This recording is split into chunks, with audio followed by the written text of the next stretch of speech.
Looks so much better than what it did look like yesterday. It's wild, wild west for global equity markets. Big falls, big recoveries. Of course, this is no one can call this a top or a bottom. We've agreed on that, but there's so much happening. आप आए बाहर आए आप आए सर्दी लेकर आई. Yeah, but gyrations across the world. Very difficult to call this as the one which will reverse the whole thing, but it certainly looks positive because the yen has also made the change versus the dollar. So lots happening out there, but today is a day of bounce for sure. Must say, Tamanna called it yesterday.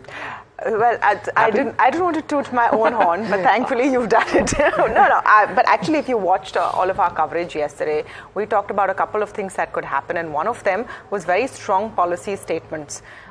You heard from the Japan finance minister, you heard from the Japan prime minister, so that effort to sort of talk down the bears has been ongoing since yesterday. Very positive service PMI data, service sector data out from the US, so that also has contributed to change the mood, and of course technical factors. Now, having said that, it wasn't a rough night from our perspective for US trade. But look at the US futures. US futures have bounced back after the worst day of trade in 2 years. We should look at what's happened last night in US markets, because it tells you that the story is neither over nor is it going to get so bad, but there is more to see. I mean, your Nasdaq was down 3%, your Dow was down over 1,000 points, so there is a lot of pain, and some might laugh it off as one correction, etc. But there are concerns persisting on what's happening in the US economy, and it is wait and watch. More data will be expected to know which way that wind is blowing.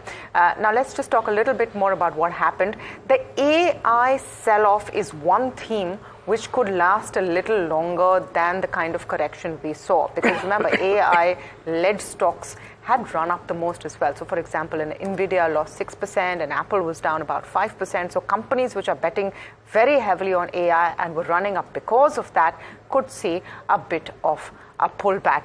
Meanwhile, definitely, like I said, positive data from the service sector. The July service PMI was up to 51.4% versus estimates of 51%.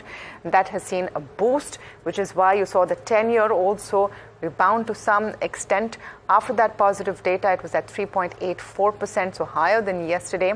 And not necessarily a bad thing. Usually we like a lower 10-year US Treasury price, but not necessarily a bad thing, because we swung to the other extreme of poor economic data yesterday. Crude has also rebounded from its lower levels. Remember, crude was feeling the pressure because of concerns of a global recession, but the Middle East crisis escalating and concerns that this will get worse has seen a bit of a jump there. The NYMEX up nearly 2%, while the Brent was at 77.29 a barrel. Asian markets, though, is the story this morning. I mean, look at that. Nikkei up 9%, was at one point up 10%.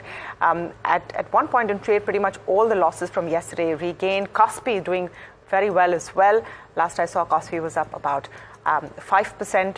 So you have seen Asian markets, which were most badly hit, seeing some kind of a rebound. The implied open is what we should see, because India also could see a good start, at least 174 points up as far as the Nifty implied open is concerned. And just one more data point before we get to Edward Yardeni, because it's all about the flows. Look at the flows numbers yesterday. Astonishing. The highest FII selling yesterday since the 4th of June, when the election results came. Over 10,000 crore rupees were sold. DIIs bought. All of you whose SIPs go out on the 5th of every month, you've possibly contributed to that. 9,156 crore rupees in buying so far highest so far in 2024. All right, Dr. Edward Yardeni, President at Yardeni Research, joins us this morning.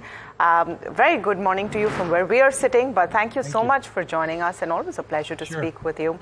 I want to understand from your perspective how persistent these recession fears are in the U.S. Well, clearly, part of the reasons for the sell-off on Friday was the weaker than expected employment report for July. However, we had a really close look at it and concluded that it might have been the weather. I know that the Bureau of Labor Statistics said that Hurricane Beryl, which hit Texas in early July, didn't have an impact, but still there was plenty of evidence that the weather was bad enough around the country that it might actually have depressed the data. And today's, as you mentioned, today's data on the non-manufacturing purchasing managers look pretty good. So all in all, I think the economy is still pretty resilient. I think we'll get over this latest recession scare. You know, we've had this recession fear for the past 2 years. It's the no-show recession. It's the most widely anticipated recession that hasn't appeared. And there's still concerns that it might at some point, but I don't think it will. Dr. Yardeni, good evening to you. Good evening. The fears of the market and three-pronged, right? The recessionary fears, the yen carry trade unwind, which I think was the principal one, and possible lurking geopolitics. Now, my question is it possible to predict whether the extent of fall that a yen carry trade unwind can do has already happened, or is it difficult to call that out right now? Well, it's difficult, but that doesn't mean that I can't go and agree with your answer in the affirmative to your question. I think we may really have seen of the carry trade unwind happen pretty quickly, and I think to the extent that key Japanese officials are basically saying either implicitly or explicitly that maybe they're going to be careful about any further tightening, that in turn would lead to some stabilization in the yen. It certainly has seen some improvement in stock prices in Japan. And so this earthquake that we saw in Japan, it clearly spread very quickly to the rest of the world, but I think it may be calming down already. Dr. Yardeni, hi. It's also Samina joining in. Let's talk about what this means for countries like India. Sure, there's Japanese carry trade unwinding, but Indian markets have never been a beneficiary of borrowing in yen and investing it in Indian equity. The carry trade is our own story, the Indian rupee and the dollar, and sometimes may be a Swiss franc. So do you feel that Indian markets are insulated at this stage, and maybe we could be beneficiaries of everything else going wrong on the Japanese carry trade?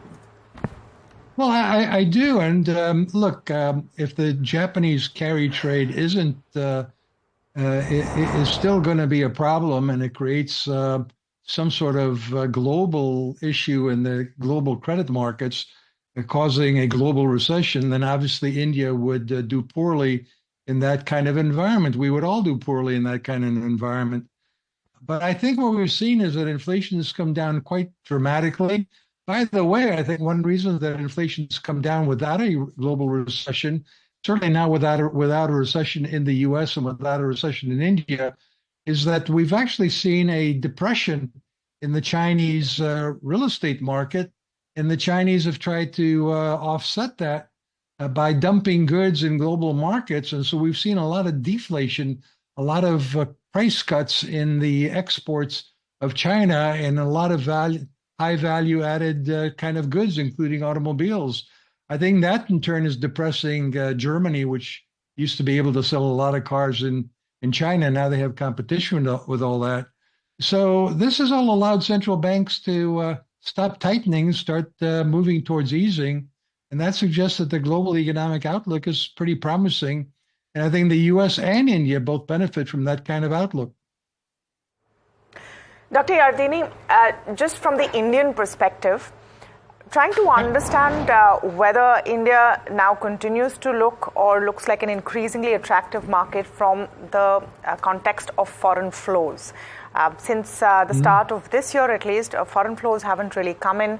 There was a thought that post the elections and post any political uncertainty being moved away, you would see that. It's been quite the reverse. Do you see that picture changing? Well, I think that foreign flows will contribute to the bull market in Indian stocks. I think a lot of foreigners would like to just get a sense that the Modi government following the election will still be able to get through a lot of the reforms that are necessary to make the Indian economy more competitive. But a lot of that's already happening. Infrastructure spending is certainly occurring.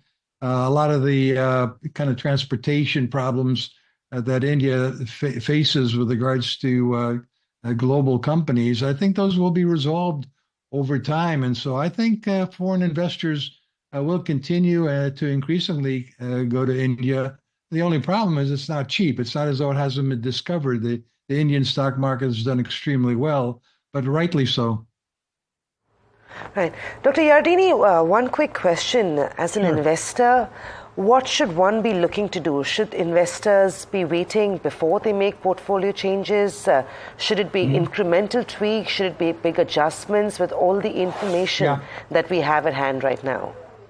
Well, I have to admit that I am in sort of the Warren Buffett camp and the Professor Siegel camp that believes that stocks should be held for the long run. You buy good quality stocks with maybe paying dividends, you put them away, and you should do very well over time. Trading stocks is a full-time job. So if you have a job, it's pretty hard to do it. But I would say that this sell-off presents some opportunities, particularly in technology in the United States, as well as financials. So I think we'll see some opportunities in the U.S., and India, I think, will continue to perform well.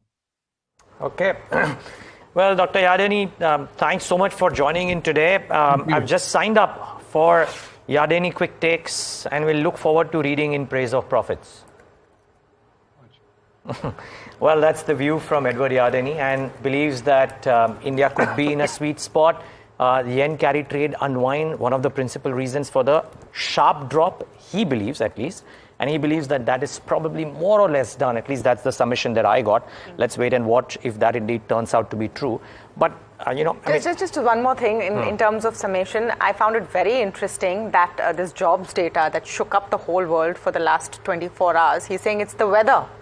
It's the weather, especially in Texas, hurricanes, which caused less people to come out and look for jobs, caused the unemployment rate to go up, highest in several months, and caused jobs data to look skewed.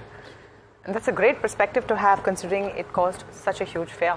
No, and my only thing is also with this whole Japanese carry trade, while we've got pretty emotional about this yesterday as well, and world markets did. The fact is, and I've read quite a bit of stuff that came out and said that Indian markets are not about Japanese carry trade, because you've got three cross currencies. You're borrowing in Japanese yen. If you're a US investor, your home country bias is dollar, then you have the yen, and then you're investing in India. That's not how the Indian investments have worked. So I think to some extent, while the sentiment could have been weak, fundamentally we seem insulated from these Japanese carry trade problems, I think. In fact, I think we could be a beneficiary of some sorts, because the rate differential between the dollar and the rupee still maintains, fortunately for us. Yeah, but the sentiment impact of if a yen carry trade unwind impacts NASDAQ in particular, I read a note somewhere that said if you are not unhappy in May, there's no reason why you should be unhappy today, because the Forex is exactly at the same level it was on the 4th of May that it was yesterday. The Japanese yen and dollar. Okay, the Japanese yen dollar. I think the only thing to see is large infrastructure projects in India, which are funded. So that's about 5 or 7 companies that do that. That's the limit of maybe impact. But so we are looking basically set for I think a bounce back in line with Asia today. The extent of it, of course, will have to be seen, but definitely a very quick recovery. And those SIPs, I mean, the fact that domestic investors come in, something that Chris Wood said yesterday as well, that money is waiting in the wings, it has to be deployed, and the kind of numbers, corporate results we've seen thus far have not been too disappointing. No, not at all. And in fact, that's the trade setup for the day today, because we will see a bounce back. And I suspect it would well be a trending day today. So somehow I really doubt that it will be a pop-up, and that will be the stable level. So, because remember, while CBOE VIX came off from the highs yesterday, it was still up 39%. So volatility is the nature of the game. We'll probably see a pop-up, and then maybe a trending day ahead if indeed the European markets support and come out shining well too. So that's one thing to keep in mind. Where would the bets be? I think almost everybody was in a unanimous view yesterday that the secure growth stories, you probably see the money, where the money's gone in the past, you probably see defense names, you probably see the ones which were beaten on the most yesterday. Real estate and autos in particular might be the first ports of call. Metals is difficult to call simply because there is still, you could argue, maybe a global growth worry, and therefore I don't know if metals have as sharp a bounce, even though that was the index that was pummeled the most in trade. But autos and real estate, relatively much safer bets. Reliance had big shorts piled up yesterday. You could see a bit of a bounce there too. Just that, the pockets with maximum shorts. And I think at 8:30 we'll probably try and talk about that in detail too. But watch out for that. That's the nature of the beast. Remember, the bounce this morning at least is not looking as strong as the kind of fall that we had. And therefore it sets us up, whether we have a trending day, whether we start off with a bit of a bounce and then we take it higher. Let's wait and watch if that were to happen. Yeah, difficult to call. We gave up almost 700 points yesterday, but recovering about 200. So what they call this usually is a dead cat bounce, right? So you may see a little bit of recovery, a little bit of short covering, but it's too naive and too early to say that we're done with this momentum cut that the markets witnessed yesterday. It's going to be grinding, it's going to test patience, and that's what markets are going to be all about for the next couple of days as well. That's what we have. We also have a bunch of earnings, and this morning the earnings is not bad at all.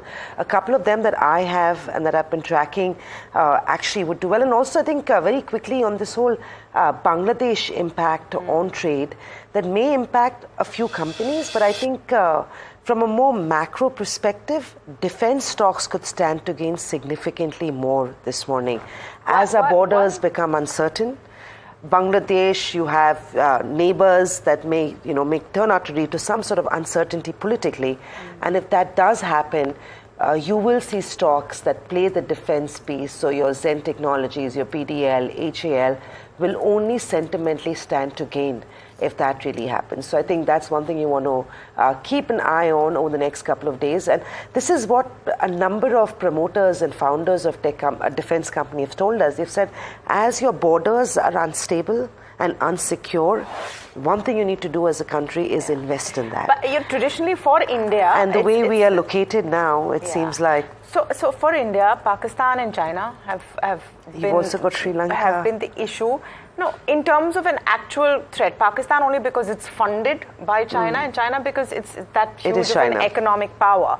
Bangladesh, from our perspective, I mean, Sheikh Hasina was seen as friendly to India. But she's out now. That's the big problem. She's out now. There is an army chief in. I mean, we'll have to wait and see. It's a lot like what happened in Sri Lanka last year, right? Yeah. I mean, Sri Lanka debt is largely Chinese debt, but nevertheless, it could be, it could just be a theory. But it'd be interesting to see how these stocks actually play out in trade. But in terms of earnings, we've got a whole bunch of them that we are tracking. I'll start with Bharti Airtel. Good earnings. Brokerages also like what they've seen in terms of Bharti Airtel. Revenues were up 2.4%. EBITDA was up 1.8%.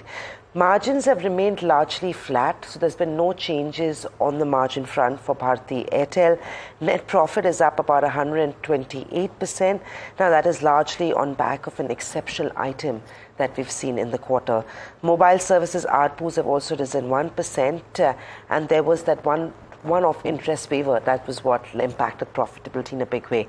In terms of standouts in India, revenue for the first quarter of the financial year rose by 10%. Mobile revenues have increased 10%, driven by higher revenue per user and continued growth in customer base. Africa, while revenue in constant currency has seen an uptick of 19%, the devaluation of the local currency there is what's actually impacting margins and profitability of the African business.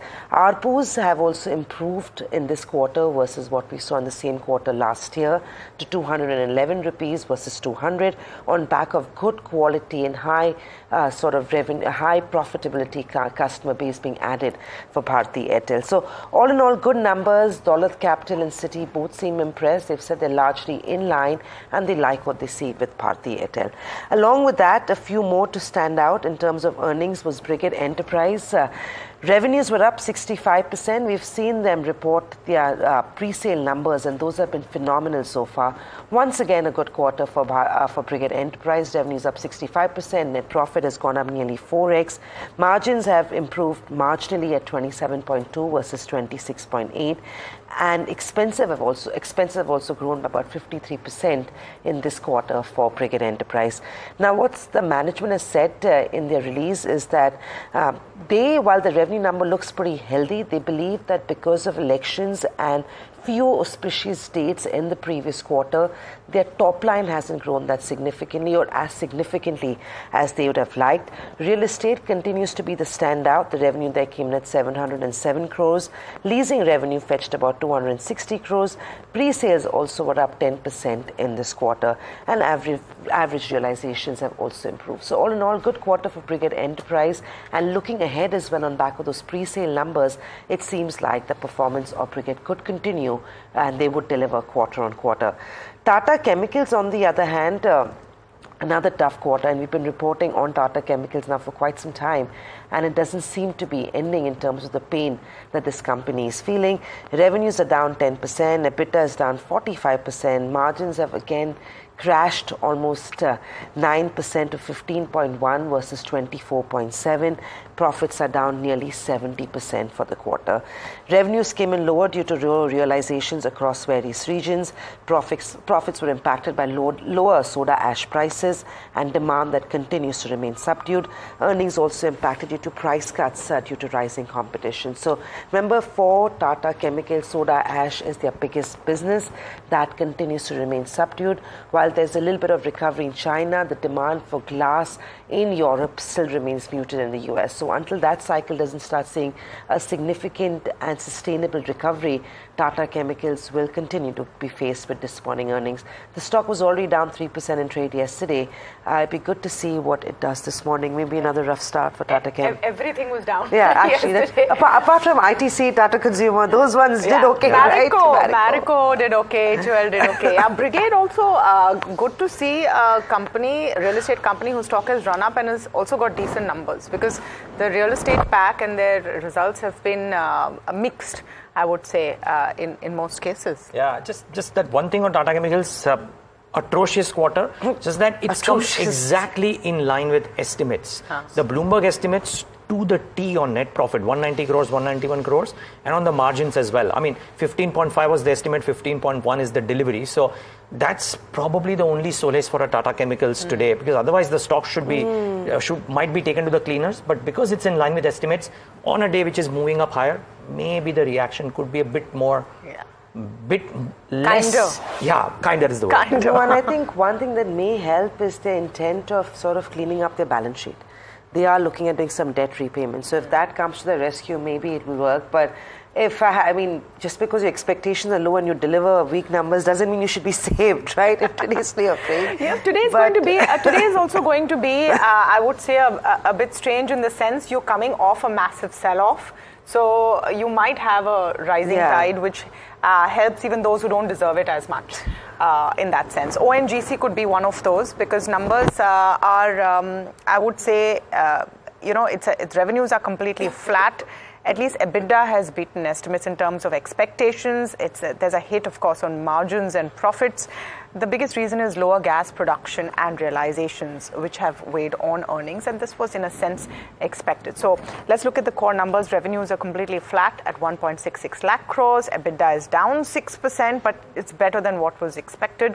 EBITDA margins have also come off at 13.07%, and net profit down is 11%. So in terms of production performance for crude, it's down 1.4%. Gas is down 4%. And realizations are also down. But in terms of that same point, that you are pretty much on what is expected, and if you have a bounce back, will an ONGC get some benefits of that? Will have to be seen. But I would say a mixed set of numbers overall. Same for Bharti Hexacom, actually. Revenues were okay, up 2%. EBITDA down flat. Margins have also come off from 47% to 45.8%. Net profit is up 129%, but there were exceptional items. The growth which you're seeing is led by smartphone additions, and there's an improvement in mix and in ARPUs. That is your revenue per user, average revenue per user. That could be seen as a plus point. The total customer base, number of customers, has also gone up marginally. The average revenue per user number is important for this space. That's also gone up slightly. So that is really one to see. Their 4G customers have also gone up, and a fairly decent jump in the number of network towers. So I would say Bharti Hexacom is another one which has seen a bit of a mixed quarter. Deepak Nitrite, though, will be seen positively because you have a good set of Q1 numbers for Deepak Nitrite for the quarter. 47% up on operating profit, margins are up 240 basis points as well. Their phenolics segment has driven growth, and this is an important component as a starter sort of chemical for anything you want to make, from medication to paints. So that has seen good growth. Operational efficiencies have also led to an improvement in profit margins. The quarter-on-quarter numbers, though, are not looking as great, and that's something that investors might keep in mind. Those earnings are down because of lower other income, so not because of any operational issue. Meanwhile, there are two segments to look at. One is phenolics, like I mentioned, that grew 22.6%, while their advanced intermediaries grew at 1%. So I would say phenolics segment has moved things well for Deepak Nitrite. Others, of course, I'll come back with, and a whole host of those Bangladesh impact stocks, but why don't you? Yeah, no, very quickly. Just a couple of names. One of them is Pakka Limited, because in yesterday's session, the warrants and the shares allocation for Pakka Limited came out. This is PAKKA, and SBI Mutual Fund and Carnelian Capital have gotten significant, or have taken significant allocation both in shares and warrants of the company. I would suspect this should be viewed positively. So do watch out for Pakka Limited in the session today. Could be a stock that could do well in trade. So that's the first one. BEML, there is an EBITDA hit. Sales up 10% versus a guidance of 20 to 25%, and continues to be at an negative EBITDA margin and a PAT loss. So, and a stock which is expensive. The only point is it may correct a bit. I don't know if it bounces back because the market will take the tide higher, but it is done below what it had guided to, and which should probably come and hit the stock today. So that's the second one on my radar. And Schneider Electric is the third one, which could be an interesting one because the numbers were very strong. Revenues okay, but margin performance very strong, PAT performance much better, and therefore Schneider Electric could be another stock that could actually see some bit of green in the session today. So do keep an eye out for that one. Right, that's of course a whole bunch of stocks that we will be tracking in today's Day of Trade. You've also got a whole bunch of earnings from the likes of Shree Cement, Tata Power, Lupin, PB Fintech, PFC, Bajaj Electricals, but Bata India are some of the counters that will be reporting earnings. You've also got a brand new listing that will be debuting on the street. Akim's Drugs. Most people on the street were quite constructive on this one. Good valuations, good business. The response to the IPO was phenomenal, and the listing this morning will also be pretty solid. But amongst other earnings, Tamanna, we've got a whole bunch of other ones. You want to start with those, and then we'll add to that list as we go along? Just a couple that I wanted to talk about. One is Indigo, because of the notes out on it this morning. And I have a question for you, Samina. Delhi, Bombay, 18,000 rupees for more leg room. They're not quite calling it business class or first class. Would you pay that premium? No, there's no way I'm paying that. So that's their product. That's the product that they've launched yesterday, that MK and Citi have a view and a positive view on. Remember, Indigo is a market leader with a very hefty market share, 65-66%. They've unveiled their business class offering. They're calling it Indigo Stretch. And the first one is going to be the Mumbai-Delhi route, which is the busiest route, has a lion's share of all passenger flying in India by mid-November, so just in time for the festive season. Introductory prices at 18,000 rupees. You never know. With the way flight prices go up, this might actually be a good deal. And as a result, MK has set a target price of 5,300 for it, an upside of 25%. Citi has maintained a buy with a target price of 5,200. It will be launched first on 12 metro-to-metro routes. There's a whole host of, and I'll go through this quickly because my colleague Mahima will come in with a more detailed piece. But the Bangladesh piece, I just want to talk about it a bit. And there's been huge political upheaval over the last 24 hours in Bangladesh. Once again, highlighting what a stable democracy we are in an otherwise a very insecure kind of neighborhood. BEML was one stock Niraj spoke about. They have exposure in Bangladesh. There's a whole host of FMCG companies that have a huge presence there. In fact, nearly half of Marico's international business, 44% of it, comes in from Bangladesh. Imami, Asian Paints, Pidilite, these are Jubilant has a subsidiary there. So there are a whole host of companies which could see some impact. Defense companies, like you said, have had orders to build in Bangladesh. Telecom companies also have presence there. So you could see some of that impact weighing down because right now there's no clarity on whether the violence has been quelled and these businesses will be hit or not. Indeed. And just to go back to earnings, we've got a few more. I don't know whether Niraj, you covered V-Mart, but no, V-Mart. They've swung back into a profit. So this is going to be an important one to watch on trade today. They've also added more stores for the quarter. The numbers were good. Profit came in at 12 crores versus a loss of about 20 crores that we'd seen in the same quarter last year. Revenues have also seen a growth of 16%. So V-Mart could be one stock that could see some buying in today's day of trade on back of swinging back into a profit. Another one to the list of good earnings is BLS International. Profits were up 71% to come in at 121 crores versus 70 crores. Revenues have also grown 28.5% at 492 crores versus 383. So BLS, good earnings.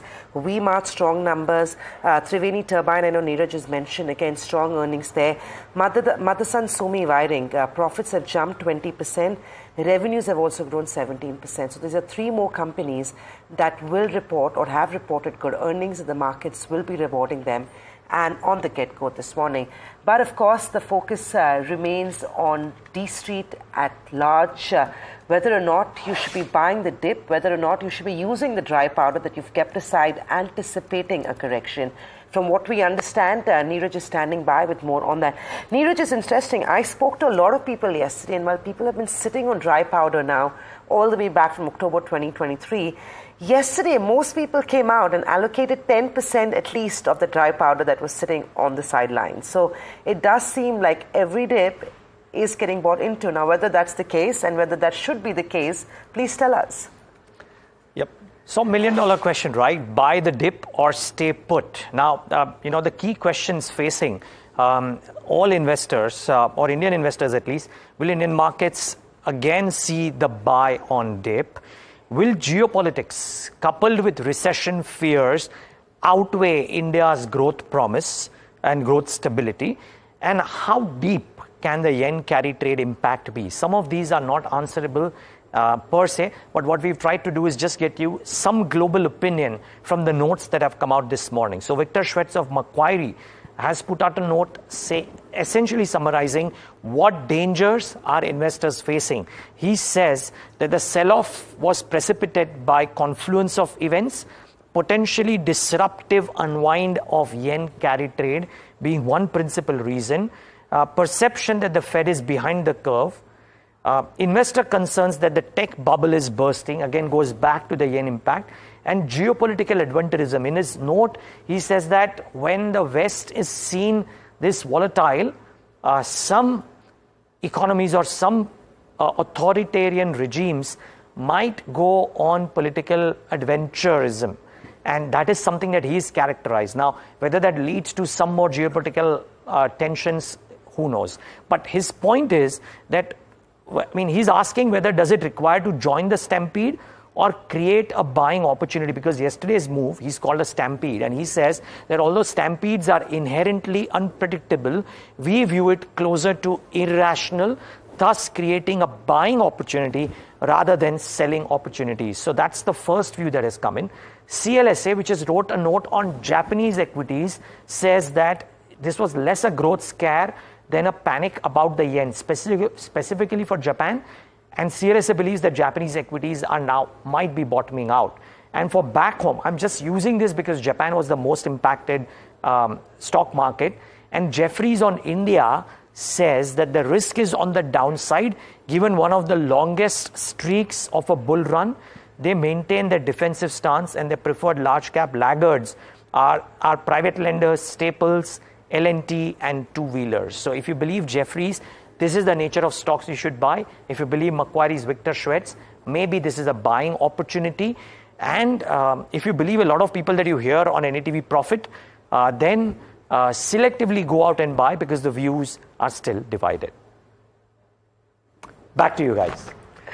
Right, that's of course, now you need to take a call whether you want to buy the dip, stay put, but one way or the other, if you've got to create significant long-term wealth, staying in is probably the best one can do.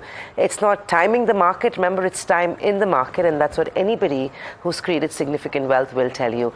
Implied Nifty is indicating to a good start, 200-point uptick after yesterday's big fall, so it's a sea of green this morning after global equity markets sold off substantially in trade.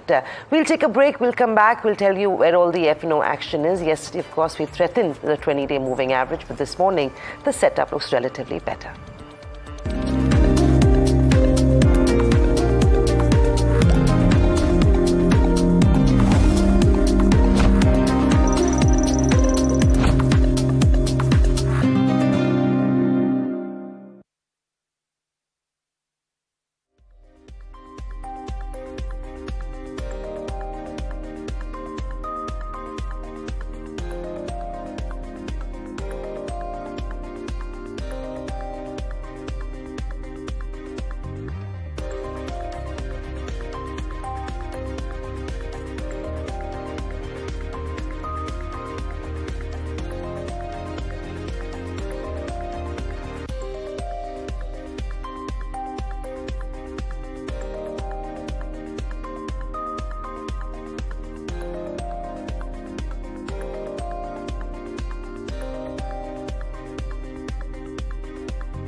Welcome back. This is India Market Open. Well, it was a very volatile day of trade yesterday, but can we expect short covering in the futures and options space today?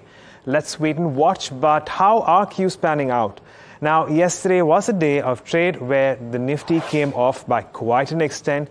The underlying, in fact, well, dropped by as much as 2.7%, and we, at one point in time, were below the mark of 24,000. 24,000 at the moment becomes a crucial point, and sure enough, the Nifty will take support around there. Should we see strength earlier on in the session today, you never know, we could potentially see a bout of short covering too. Yesterday was a day where we saw unwinding to the tune of nearly 4% as far as the August futures are concerned. Moving on to the Bank Nifty, this is where we actually saw fresh shorts building in. We do know that this particular index has so far been a lot weaker as compared to the Nifty, and it's well off its life highs at the moment. This one also tested 50,000, this big round number yesterday as well, but it closed above that, and that perhaps is something where bulls could potentially take solace from.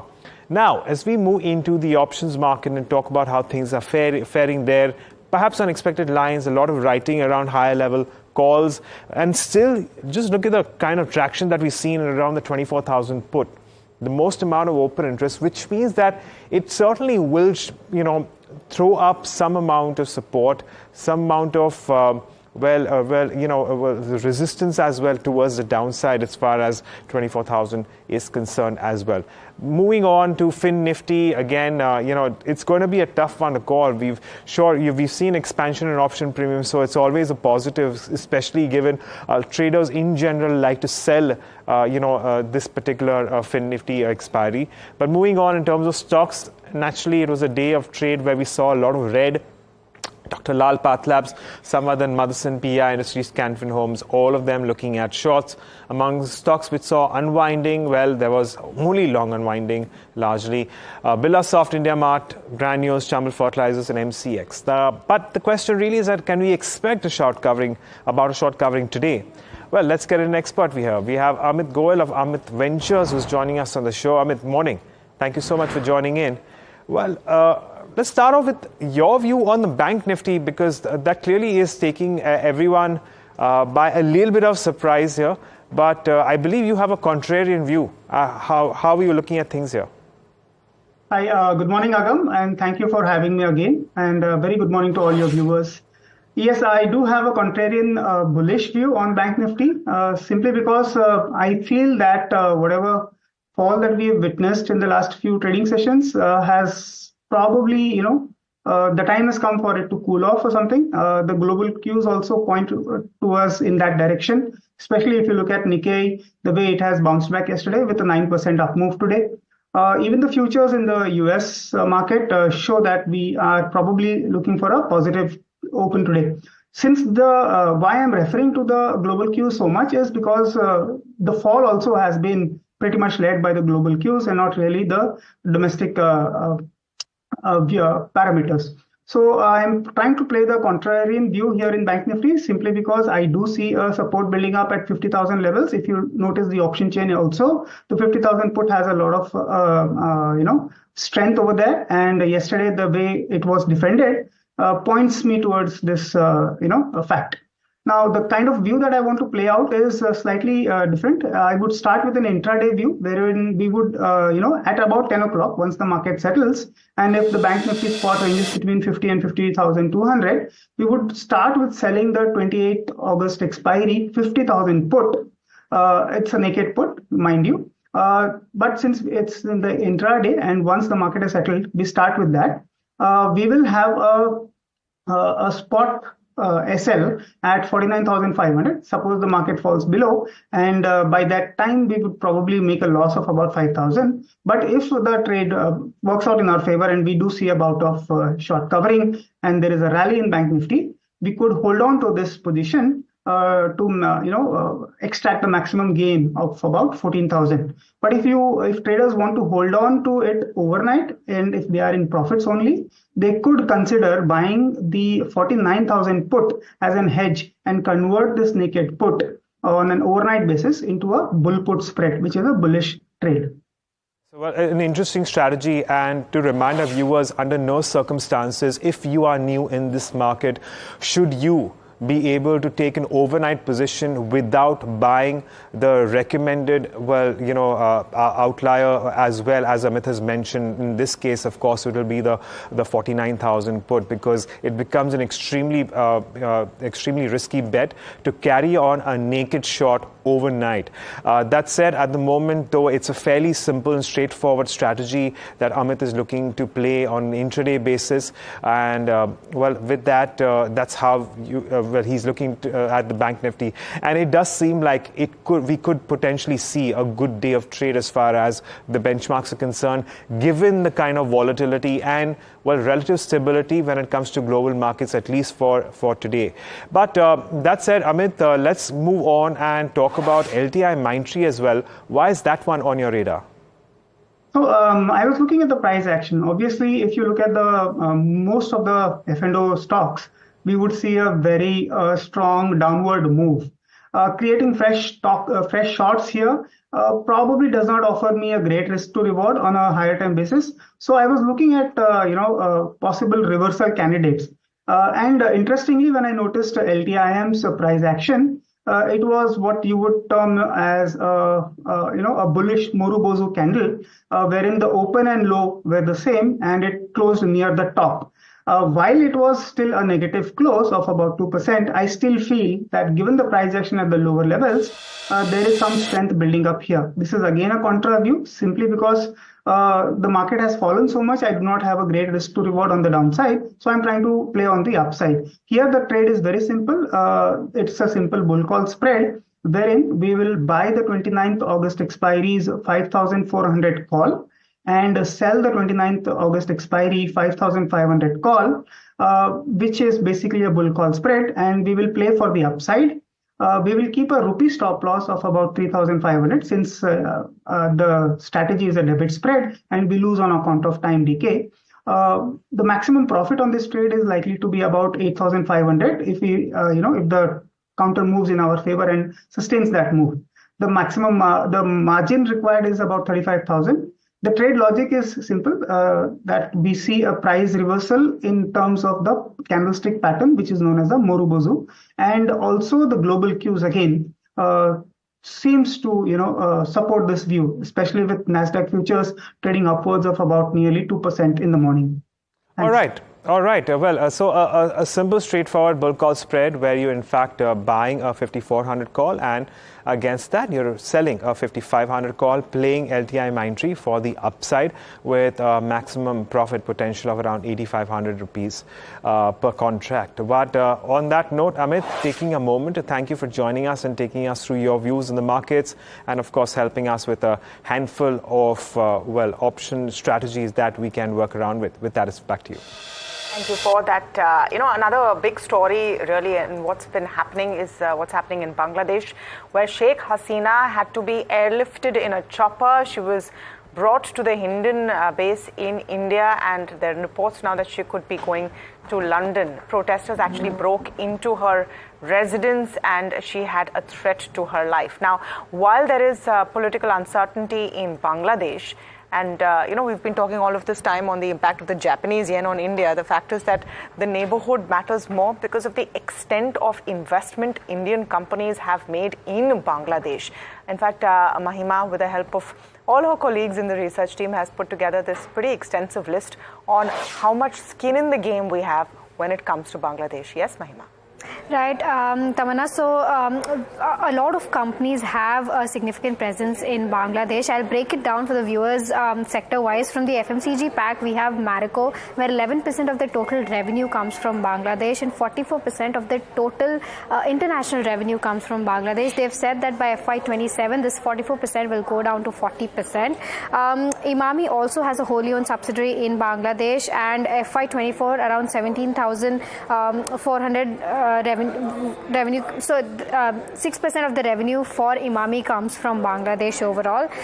For Asian Paints also, it has a wholly owned subsidiary where they have around 10 crore of revenue in FY24 that came from Bangladesh, 12 crore of royalty came from Bangladesh, and they have a 12 crore loan also from the Standard Chartered Bank of Bangladesh. Now, Pidilite has two subsidiaries in Bangladesh. The first subsidiary, which is a specialty chemical limited, around 4.23% of the contribution in FY24 came from that particular subsidiary. Moving on, Jubilant Foodwork had recently completed full acquisition of Domino's in Bangladesh. They hold around 26 stores in Bangladesh overall.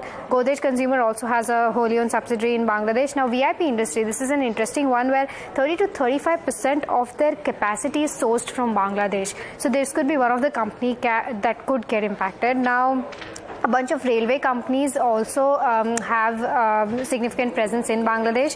RITES has a contract supply of 200 broad gauge coaches, around 906 crore is the value. For Texmaco also, they export freight cars to Bangladesh. And for defense companies, Garden Reach total contract of $16.5 million was a contract that is there with Bangladesh. Now, oil companies, a lot of oil companies like Indian Oil companies export sulfur. Telecom companies also has significant, Airtel also has significant presence, and Sun Pharma, and a power company like Adani Power's subsidiary has 100% of the power generated is sourced to Bangladesh. So all of these companies could see impact because of the crisis that Bangladesh is facing right now. Thank you for that, Mahima. This is, of course, going to have a long-drawn impact in terms of trade. But remember, in terms of India's trading partners, Bangladesh is the top 25. It used to hold position number 4. Now it's 5. In FY24, the trade or the exports to Bangladesh have already declined 10% in the year behind us. But nevertheless, significant and will have impact sentimentally, at least, on some of these companies that Mahima highlighted for us. Well, we're gearing up for trade, and it's going to be a morning where it'll be interesting to see whether new fresh longs come in, or of course it's going to be on the Nifty or stock specific. Rajat Bose, Sunny Agarwal both joining in with a technical and a fundamental view. Rajat, I'll start with you on the charts. After yesterday's big fall, today comes as no surprise where we should get a dead cat bounce in trade. If we do get a gap up of 200 points on the Nifty, intraday, do you think it's going to be 200-point gap up and then we build on those gains, or that would get sold into, in your opinion?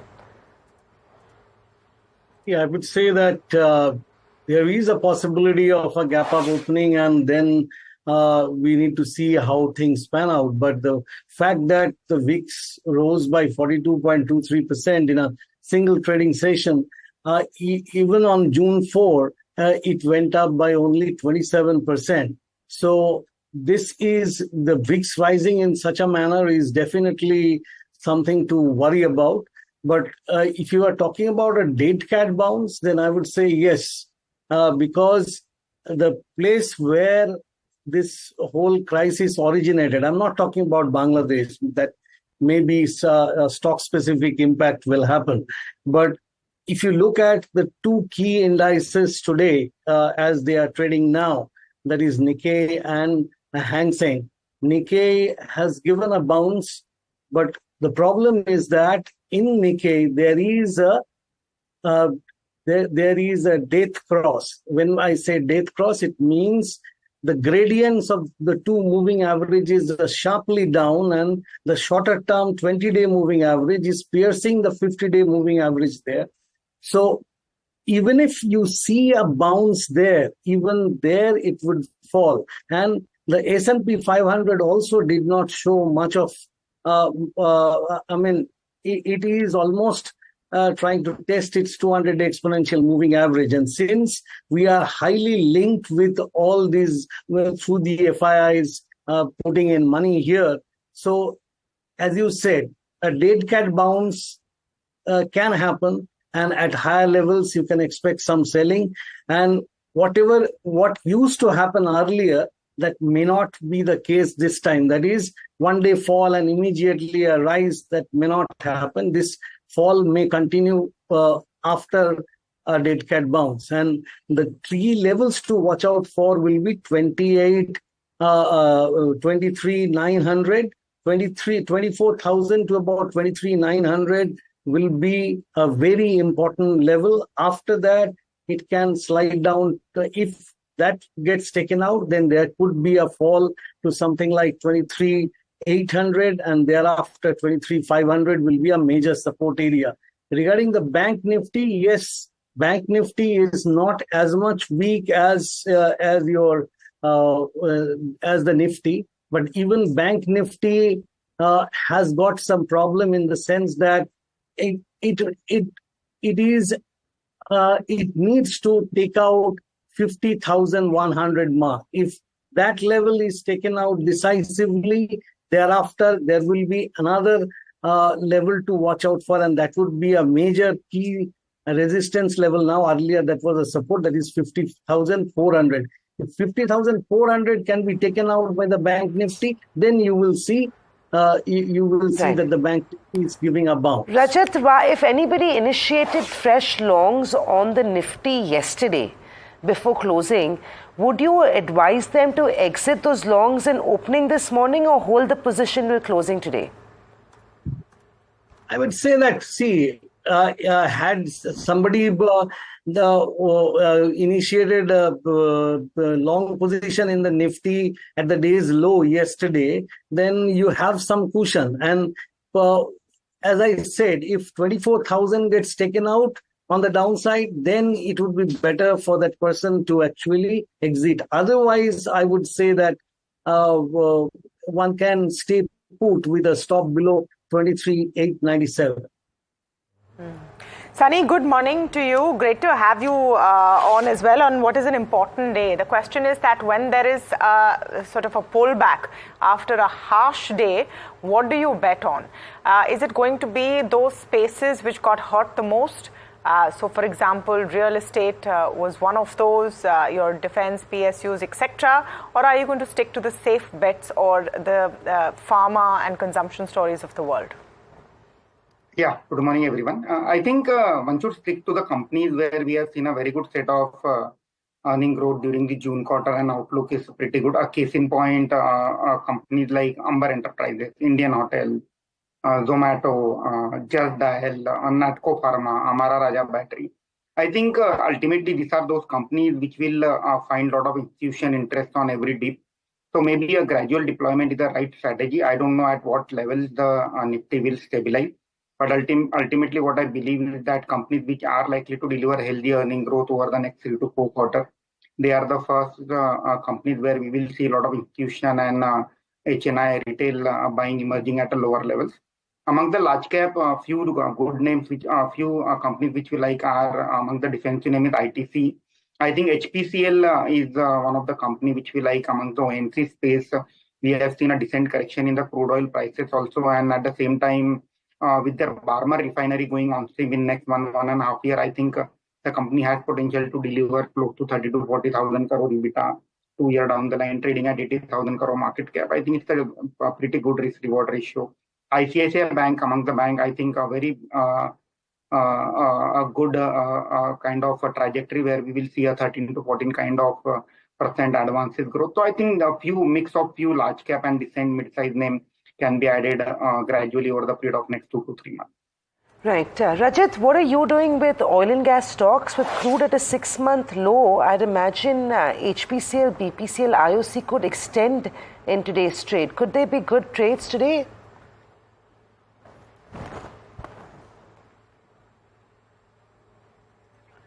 Rajat, what would you do with oil and gas stocks in early trade on back of crude weakness? Well, regarding, say, IOC, what I would say is that don't get into a long position in all of the three. But if you say you want to play IOC because it has given a hammerline formation, that means that the last 4 days of fall is likely to be arrested. And unless yesterday's low, which is 166.99, roughly 167, if that is not taken out decisively, then you will see a bounce back here. But unless it crosses 183 to about 185 range, you cannot expect much of a rise. But at lower levels, IOC or say HPCL, BPCL, you can take positions. But when you are taking positions here, since they have built up a base in the recent past, you should be taking it for the medium term. When I say medium term, I would say that 6 months plus kind of time horizon. Okay. Well, Sunny, we'll take a moment to thank you because I understand we have to let you go, but really appreciate you joining in for this very quick perspective. Appreciate your time. Rajat, stay on. Lots more to talk. We'll take a quick break, come back with more.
Back with India Market Open right here on NDTV Profit. Let's get the implied open up on the screen. It's a day of bounce because Asia is a sea of green, by the way. And don't look at Nikkei. I mean, that's an outlier, but other markets too are not doing too badly. China may be a bit soft, but the rest of the Asian markets are not doing too badly. So that's the first piece. Now, with that in mind, what are the stocks that you should keep an eye out for? By the way, keep in mind the US futures are also trading much better right now. So that's the other thing that you got to keep in mind, that the mother market is trading with a tick of green. Rajat, you responded to Samina's question that you will see what to do once the markets start off higher for yesterday's longs. But I'm asking you, what are the stocks that you would trade this morning afresh at the prices that we'll see at 908 or 915? Well, I have already chosen my stocks, and they are two stocks where I'm going to suggest going long. The two stocks, despite the fact that there is some problem in Bangladesh, but I feel that Asian Paints is not very heavily dependent on its Bangladesh operations. And even if it were, since I'm giving a short to medium term call, there would not be much of a problem. And because there is blood on the streets, this is the time when you buy stocks of this kind. I would give two targets, medium-term targets of 3245 and 3400 for Asian Paints, and the stop loss should be placed below 2980 on a closing price basis. 113 point stop loss banta hai for a medium-term trade in Asian Paints. This stock is actually showing a saucer formation. The base building is already through. It is one of those stocks that actually showed some green tick yesterday. And the other stock that I like is Adani Wilmar.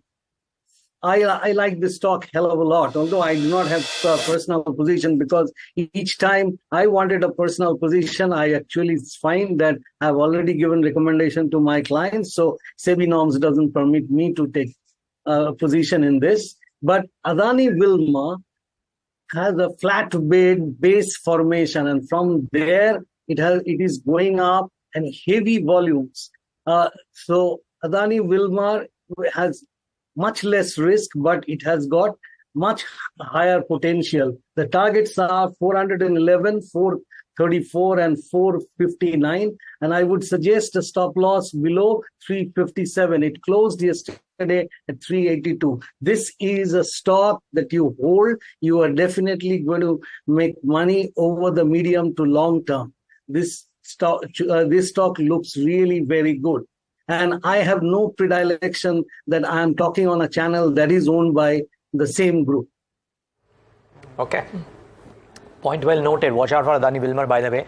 The shifting of the FMCG business from the Adani Group into Adani Wilmar strengthens that too. By the way, standard disclosure, Adani Group owns NDTV Profit, and you're watching NDTV Profit. So just make that disclaimer while we speak about some of these group stocks. But it's the market at large which deserves attention. Rahul Arora, CEO of Nirmal Bang Institutional Equities, joins in. Rahul, good morning. Thanks for joining in. I remember our conversation when we nudged that circa 25,000 mark. You were a bit skittish then. The markets have come off a little bit for reasons which may have been different from your reasons. Be that as it may, we are 4% lower, and we may see a bit of a bounce today because the global markets are doing okay. What is your house's central message to clients this morning for Indian markets? Good morning, Niraj. Thank you for having me on the show. So I think, Niraj, if there's one thing that the markets have taught us over the last months is that every time you get such a large dip, and the two most recent ones being the union budget and the central election results, they're being very easily bought into. And, it just goes back to the same conversation that we keep having in terms of the liquidity that's there in the market of, about 1.5, 2 lakh crores of cash on the sidelines, and the kind of pressure that fund managers are in, given their CTCs are locked into their own funds, that, if you get a dip like the kind that you got yesterday or on the 4th of June on the budget, you don't want to wait for it to go much lower. And therefore, you see a lot of follow-up buying that's coming in through the next day. I still think this is just a minor blip. I still don't think valuations have aligned themselves to what the earnings potential or the earnings outlook of India is. I think, the earnings outlook is not that strong, basis what we've seen in the ongoing earnings season as well, which is the first quarter of the fiscal. Ideally, it would have been nice if we could have had a 10-15% healthy correction and you would have stocks that were down about 25, 30, 35%. But I think at least, Neeraj, the one good part is that a lot of the market that was seeing excesses, that's where the valuations are coming off also in a material fashion, whether it's autos, defense, capital goods, EMS players, consumer durables and electricals. I think that's where you're seeing the maximum pullback, chemicals. So that's a bit heartening to see that where the excesses were there, they're pulled back. But I still think that, we really can't call this a correction either. I mean, it's as you very rightly pointed out, it's only 4% at a 25,000 Nifty. For it to make a meaningful dent, it would need to be 10-15%. But I think this might be very easily bought into is my sense. Rahul, does that mean if you're an investor who's been sitting on some dry powder or cash, now may not be the best time to add incrementally to the markets, or would you start adding incrementally at these levels? No, so I think, Samina, the point is, what could make the market fall from here? I mean, you survived 2 wars, you survived a 5% inflation, you got a bit of a hiccup on the election day, you had the increase in capital gains taxes, and yet you're at a 25,000 Nifty. Now, obviously, what we saw yesterday is not the end of the phenomena as we know it, because I think if you get into a situation where the US cuts rates, you will continue to see this carry trade unwinding. But the point is, where does India figure in all this? The point here is if India manages to hold on to its interest rates, it may actually become a positive beneficiary of this carry trade unwinding that's taking place between the US and Japan. And that could actually cause foreign flows to still come in. So like I was telling Niraj, I don't think that there is a material case for a downside, even on this news flow. Even if you fall another 2, 3, 4% from here, it's not a bad time to start deploying incremental capital. Not necessarily on the manufacturing, defense, and automotive side, but I think there is still some pockets of the market that are starting to show value. But I would use yesterday's lows to start nibbling in a little bit and average on the way down. Rahul, good morning. Tamanna here as well. When you're saying nibbling in a little bit, are financials looking exciting? Because through our conversations yesterday, even when the market was looking like it's in a tough spot, the commentary coming in was that financials are actually now well poised from an Indian perspective. So what are your favorites there? So I think, Tamanna, you're absolutely right. I think the only pocket of the market that's exuding value at an aggregate level has been BFSI. The market's been waiting for this sector to rally in a material way, but that's not happening in a very aggressive way. Yes, HDFC Bank has pulled on from the lows that it hit earlier this year by about 20-25%.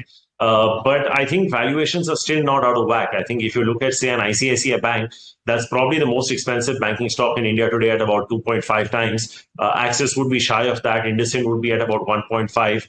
And the elephant in the room on the public sector side, which is State Bank of India, would probably be trading at about 1.6 times. Yes, there is still a fight for incremental deposits, and you're seeing, marginal deposit rates rising, and you're therefore going to see a little bit of pressure on net interest margins. But I think progressively, as you look at the back end of this year, say, the Jan to March quarter, if the RBI was to go in for a rate cut, I think that you might see if people are looking at banks as a 1 to 2 year investment, this might be the best place to buy. Apart from some of the names that I listed, I think even from the mid-cap space, if you look at Federal Bank, now that a change of guard has been announced and the market has liked it, that looks like an interesting play.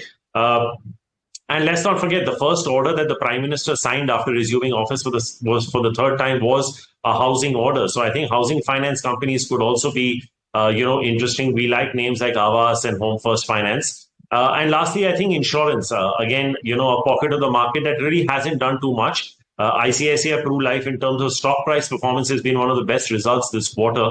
Obviously, buoyed by ULIPs across the board. But I think what they're trying to do on the protection side of the business, there is some value there. So, I mean, these are some stocks in the overall BFSI space that we like, but it is clearly, without a second thought, the most overweight sector at our broking house at this point.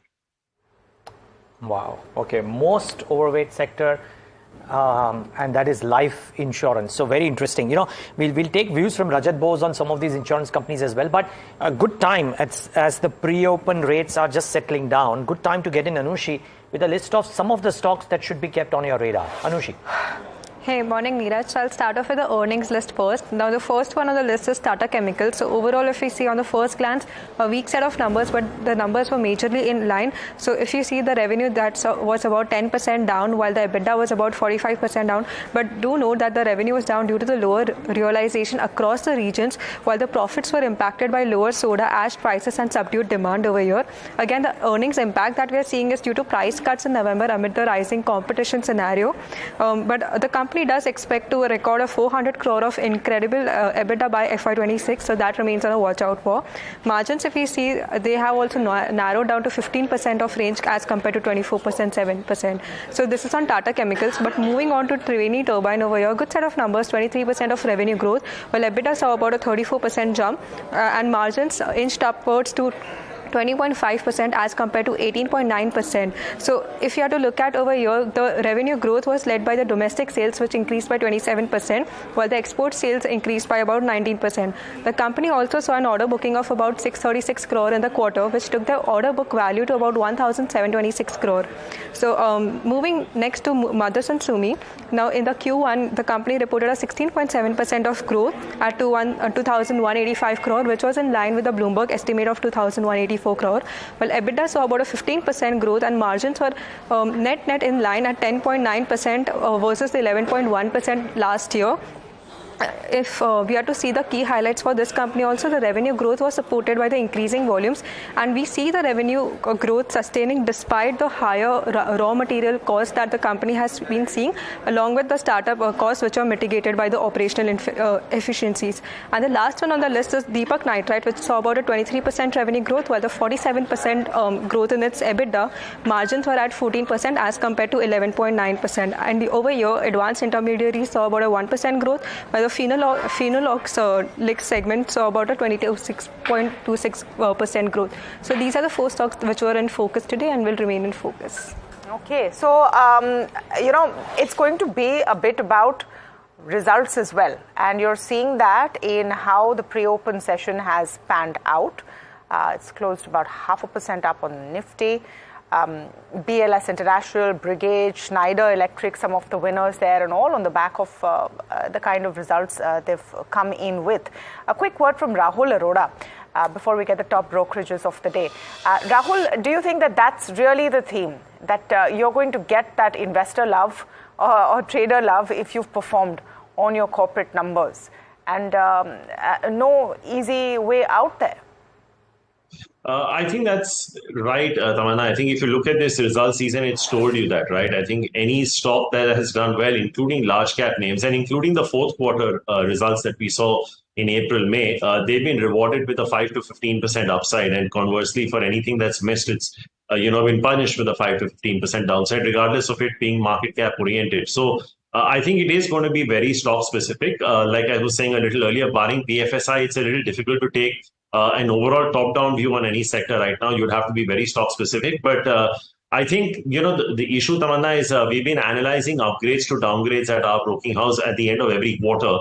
And if I was to broadly look at, say, the last 4 quarters average, you'd still see at the end of every result season, by and large, 55 to 60% stocks getting downgraded and just about 40-45% getting upgraded. So I think we're still in that cycle where we haven't gotten into an aggregate earnings upgrade cycle, and which is what is going to make stock selection at these valuations a little more challenging. That being said, there will always be stocks cheap at a 25,000 Nifty also, and there'll be stocks expensive at an 8,000 Nifty as well. We just need to find those. But as you rightly pointed out, I think most of the triggers, barring the US election that's slated in 3 months, are pretty much out of the way. So I think it's by and large going to be centered around central bank action and earnings from here. Central bank action and earnings from here, both of them, of course, keeping market participants on the edge. But Harsh is standing by with what brokerages have to say. There's, I believe, a note from Citi and Emken Interglobe Aviation. Harsh, so to you. Well, yes, 18th anniversary of Interglobe Aviation, and on the back of that, they've announced a few new premium offerings for customers. First off, they are going to offer business class a business class option for customers on domestic flights. What they're going to start doing is branding this as Indigo Stretch, and they've basically premiumized a business class offering for the Indian customer. Route to first start off between Bombay and Delhi, and an introductory price of 18,000 rupees has been announced for this. It's going to start mid-November, so that's first. Second, they're going to start reward points on their recurring customers as well, for their recurring customers, and they're going to be non-expiring points. So a couple of benefits coming through on that front as well. Interglobe Aviation already having a market share of roughly 61% in the Indian market. Citi continues to be quite bullish. They believe valuations seem to be favorable. They've in fact added a 10% premium to the 5-year EV to market cap valuation that Interglobe Aviation has. 2.6 times is what they're ascribing. MK too bullish on it. 25% upside is what MK sees on this one. All right. Sorry for rushing you there, but we're nearly a minute away from market open. Rajat, very quick view on Interglobe Aviation. It is hitting its support area, and now today it has shown a 4,300 pre-open tick. So if it were to cross 4,500, then there would be a lot of gumption. Otherwise, it will remain range bound between 4,300, say 4,300 on the downside and 4,600 on the upside. Okay, watch out for that. And we are close to market open. The one stock that I would really love to get a view on post-market open is Zomato, the winner of Friday, one which lost the least yesterday, so to say, and is up again today. So we talk about consumption names and stocks which are in a frenzy. Zomato features in that list for sure, up about 2.5 or 3% as we speak in today's session too. So that's to be kept an eye out for. A big large cap name, by the way, as Zomato is. But here come the first trades this morning, and a bounce for sure. The extent of the bounce is the question, and do we sustain that in the first 1 hour is the big question as well. So we'll start off in the green on expected lines. Nothing rah-rah about this. This is about 227 odd points, less than 1% up move, or just about 1% up move. The banks participating as well. Wonder if IT, which was a big loser in trade yesterday, is that participating, up about 1% too. So largely in line with what the other indices are, and metals should be the other one that you should keep a keen eye out for. Mid caps 1.74% higher. Small caps, I reckon, should come up on your screen, maybe between 1% to 2% higher for Nifty small cap as well. Get the heat map up on the screen. Mid caps and small caps are doing really well. Large caps too not far behind. Yesterday's winners are today's losers. SBI Life, Cipla, Apollo, HUL on expected lines. The low beta ones sulking in trade. What's doing well? ONGC, a bit of an uptick. Remember, the stock was down 6% yesterday. Tata Motors was the top loser. I don't see it. Oh, yes, I do see it. It's the top of the pile, 3.5%. Adani Ports, 3% higher. Effectively, the template seems to be that the ones which were beaten on the most yesterday are the ones which are climbing the most. Let's see if this lasts. As we speak, 1.25% higher. It's not looking bad at the start. Tamanna, let's see if this sustains. I wouldn't call it a complete recovery, but it started positively. And, even in the broader markets, you're seeing a very clear pattern about specific responses as per what the quarterly numbers are. And remember, in the middle of everything that's happening globally, we do have our results season on, and that's become a big factor as well. So let's start with some of those. Let me pull up Brigade, BLS, some of those who've had numbers out.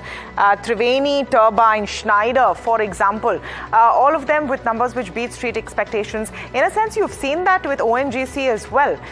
You did have a slide back on profitability, but the EBITDA was in line with what was expected. And likewise, Brigade actually surprised on the positive.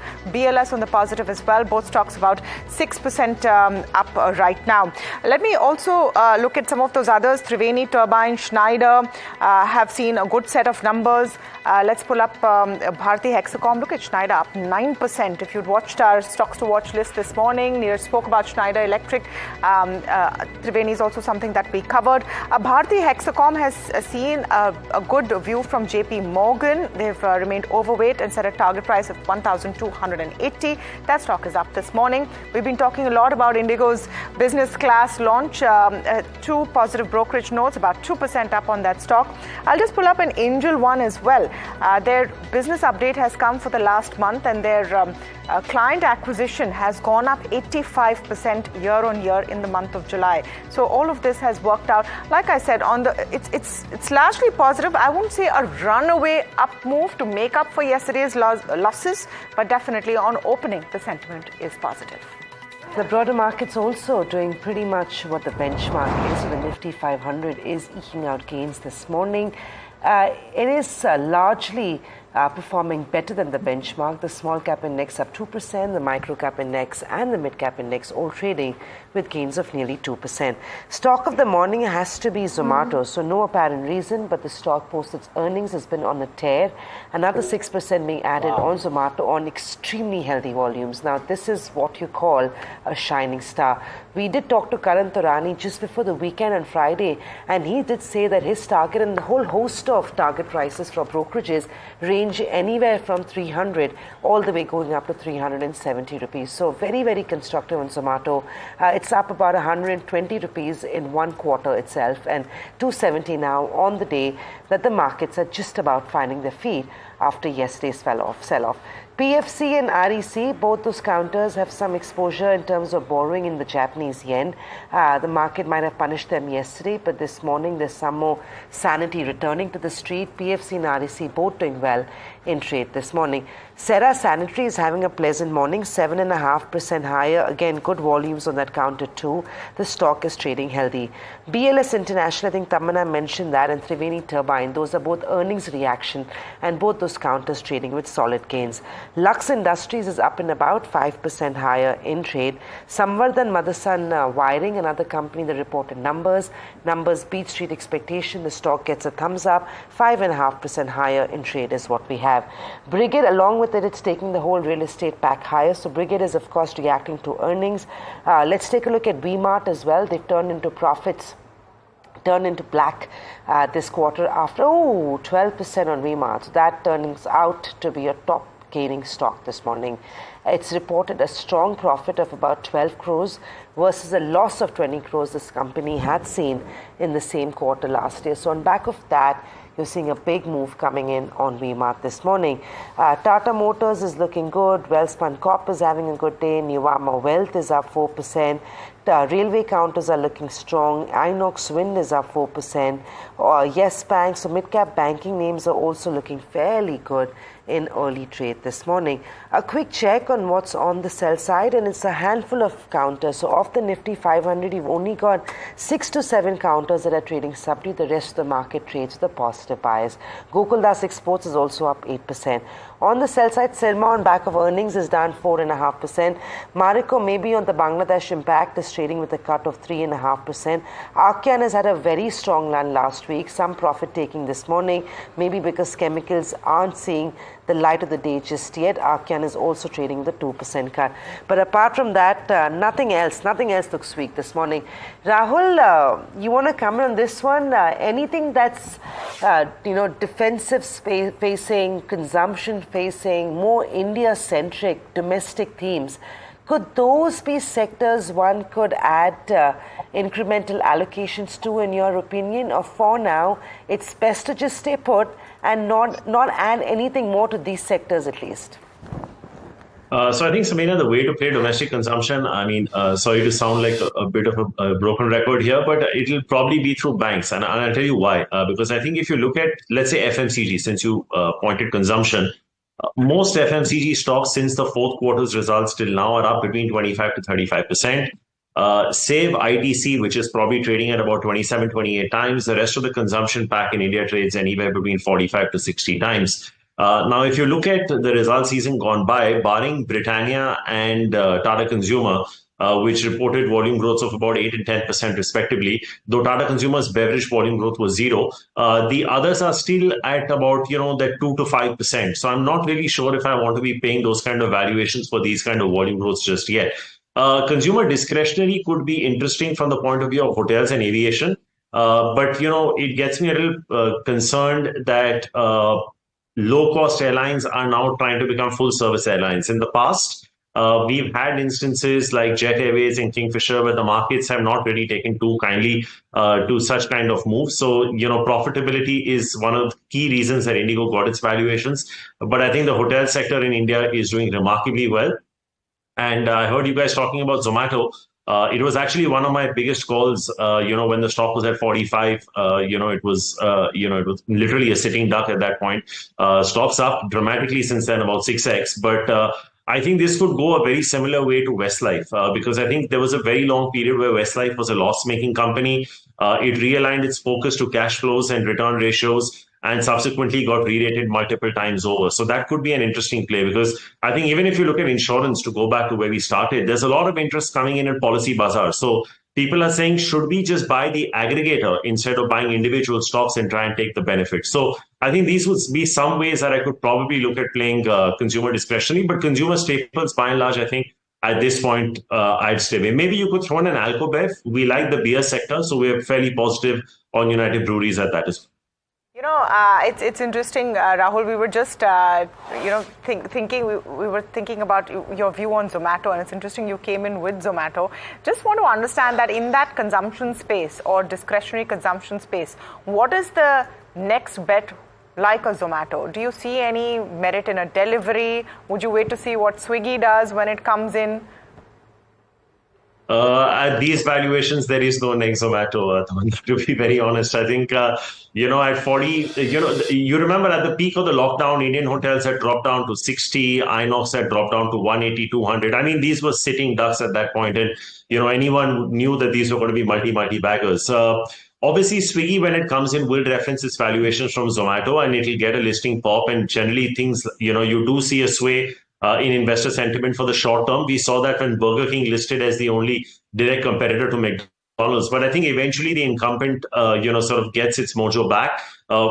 If I take you back years and years back, I think this has happened with Maruti when, foreign players came in and, the Maruti stock price suffered. But then look at where the market share sits today after all these years, and everyone coming in, it's still sitting at 50% plus or there and thereabouts. So I think it's a little difficult to take a call on consumer discretionary overall, but I still think, Tamanna, on a relative basis, hotels, and I say this not just business hotels, but even luxury hotels with foreign tourism sort of picking up. I think that could be probably one space where you could still see the best returns from a consumer discretionary sector standpoint. Okay. Well, about 1% higher. Nifty IT is leading the way. The one which was pummeled the most yesterday has bounced back the most. So that's to be kept in mind. But yep, Zomato, Schneider Electric on results is doing well. G Shipping has bounced back too. Rajat Bose, your initial thoughts, the way the bounce back is happening. Are you liking the mood, and are you buying into something on open? Or are you recommending somebody buy something on open? As you were discussing consumption space, over the short to medium term, Zomato might move up from here. Once it crosses 285 decisively, after that, there would be a further upside, say something like 310 to about 325 level. Disclosure has it that I am a shareholder in Zomato. Zomato, in my view, is actually getting more prop because of Blinkit. Blinkit's performance is really very, very encouraging. So that way, Zomato is going to go up. United Spirits, another stock I personally hold. United Spirits also looks very good to me because it's showing a flag formation. Chances are once it crosses 1450, it might go up to something like 1550 on the upside. So you can look at that. And the other thing that I would like to say is that go for ITC. ITC will again test 500 levels. So at least a very short-term move can happen there as well. But the elephant in the room will be Reliance Industries. If it manages to stay above 2950, then this rearguard action will definitely get more ammunition. Rahul, just one quick word. I don't remember the note, but before we wrap up, you guys recently came up with a note wherein you either upgraded a sector or downgraded the sector completely. Excuse me for not remembering it, but it came 3-4 days ago. Was it on hospitality? Was it on something else? Can you tell us about the latest piece of research on a particular sector? No, so I think Niraj, they were both. There was one on the hotel sector where we have, put out a very detailed thematic, which I was just alluding to, and we've downgraded the entire defense sector to a sell. I think the valuations in the defense sector, we have looked at the last 3, 5, and 7-year averages, and I think most of these guys were trading between 1.5 to 3 standard deviation above long-term averages. For the growth prospects, we were not able to justify the valuations, but as I was talking to Tamanna just a few minutes back, I think for hospitality, we've been interacting with the managements of late as well. There seems to be business travel has sort of been the crux of it over the last couple of years, but I think there is a huge anticipation of foreign tourism revival, and there was a very detailed piece put out there where we have anywhere between I think 15 to 20% upsides on most of the stocks, Indian hotels, Chalet, Lemon Tree, EI. So there'll be a couple of them that are accumulates, but it's by and large a very positive view on the hotel sector with a recent downgrade to sell on the defense sector. Just one quick question on real estate. We've seen some of those earnings come in and they've all been better than what we expected. Pre-sale numbers also look quite healthy.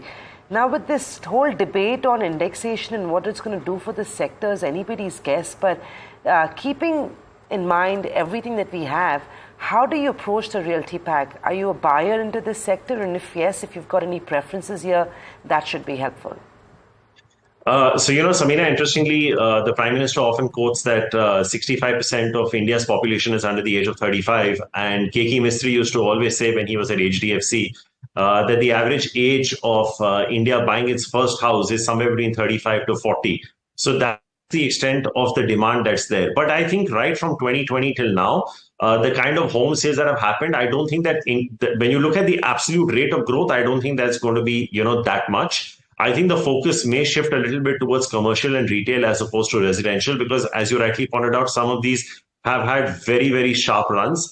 Financing has been very easy to get for a very large time. Mortgage rates were very favorable as well. So I don't know, and on top of that, I think if you look at barring the last quarter's results, I think if you look at last 5 or 6 trailing quarters results of Indian IT companies, at an aggregate level, there have been about 50 to 100,000 layoffs that have happened in aggregate.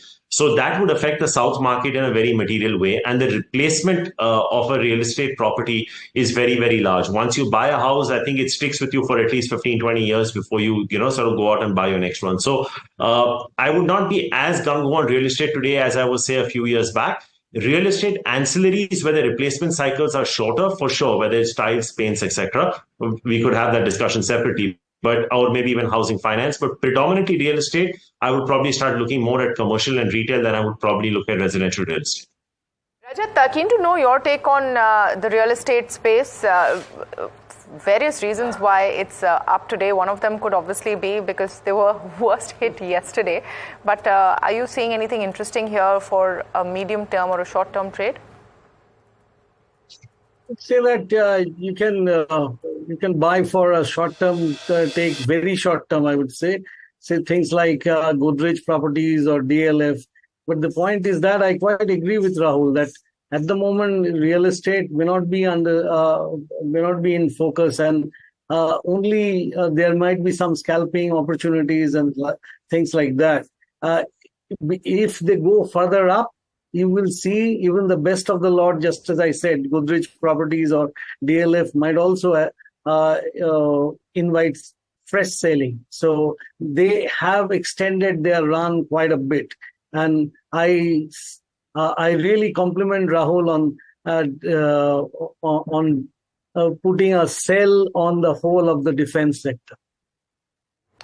Well, that's the view coming in from Rajat. Rajat, anything else that you've identified since market open in the last 15 minutes that could make a good trade either on the long or short side?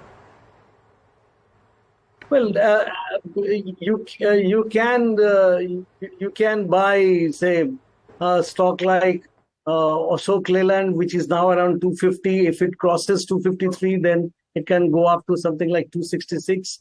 And if you are planning for good investment bet, I would say there is one stock in the banking space that you can buy is IDFC First Bank. Vaidyanathan said that from the third quarter, things would really move up, and it has come to its major support area, which is just below 70.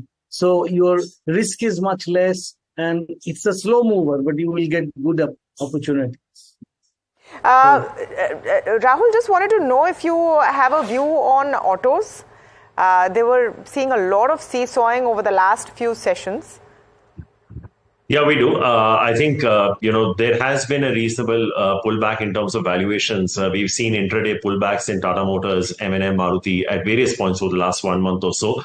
So I think on the passenger vehicle side, we still continue to like Maruti. I think we're still looking at about a 13-14% compounded growth over the next 2 years. I think ever since Mahindra spoke about, their focus on return on capital employed, the stock's been a multi-bagger. But I think given the way we are looking at the monsoons panning out, I think this would still continue to be a good year for tractors as well as for commercial vehicles. So I think Mahindra and Ashok Leyland respectively could be played there. And I think if you're playing two-wheelers, and I'm not including the EVs in this because there's been a lot of talk about EVs in the past, but I think Hero is not a bad bet. You're also getting it at about a 3% dividend yield or thereabouts. So I think in different sub-pockets of auto, I think these would be some of the ideas that we would recommend. And I think if you're playing it through auto ancillaries, we do like names like Sansera Engineering. We have a proxy to say a lead-in like a Jamna Auto in the past. So we are not going in and aggressively buying. I think most of these stocks that I have told you would have anywhere between a 10 to 20% upside.